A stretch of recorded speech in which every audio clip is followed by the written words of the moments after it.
I'm Alex. I'm Notion's social community specialist. I run our social media presence, bringing all that user feedback that I see out on our social media channels back to our product team.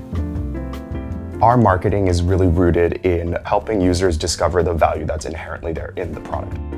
We get to work with them, and then they help us amplify throughout their own communities. A lot of our values resonate with that. Being able to put users first, being able to focus on not just what you're building, but how you're building it, what impact you want to have. People love the product, and we're so blessed, and we don't take that for granted.